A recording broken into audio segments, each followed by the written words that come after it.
Kushtia ৪৭ battalion বিজিপির অধীনস্থ সিলমারি বিওপির দায়িত্বপূর্ণ এলাকায় সীমান্তে প্রতিপক্ষ ১৪৬ ব্যাটালিয়ন বিএসএফের সাথে বিজিপি বিএসএফ ব্যাটালিয়ন কমান্ডার পর্যায়ে সৌজন্য সাক্ষাৎ অনুষ্ঠিত হয়।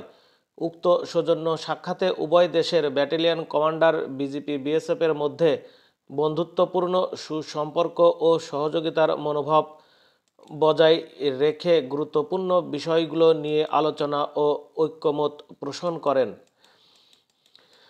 সীমান্তে কোনো ধরনের ফায়ারিং ঘটনা কাঙ্ক্ষিত নয়। কাউকে উদ্দেশ্য না করে শুধুমাত্র চোরাকারবারিদের ভয়ভীতি দেখানোর জন্য ফাঁকা ফায়ার করা, বাংলাদেশি জনসাধারণের উপর কোনো অবস্থাতেই প্রাণঘাতী অস্ত্রের ব্যবহার বা ফায়ারিং না করা, ভারত থেকে মাদকদ্রব্য নিষিদ্ধ পণ্য ও গরু মহিষ যাতে অবৈধভাবে বাংলাদেশে প্রবেশ না করে সীমান্ত সুরক্ষা জোরদার করার লক্ষ্যে চোরা কারবারি বা দুষ্কৃতিকারীদের অবৈধ কার্যক্রম প্রতিরোধ উভয় দেশের বিজিপি বিএসএফের কমান্ডারদের মধ্যে আরও কার্যকর যোগাযোগ ও সমন্বয় সহযোগিতা করা হবে বলে আশ্বাস দেন।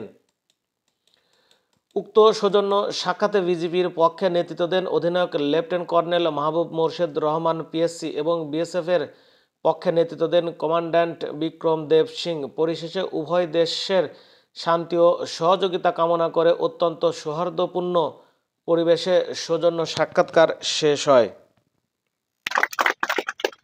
Now I request Excellency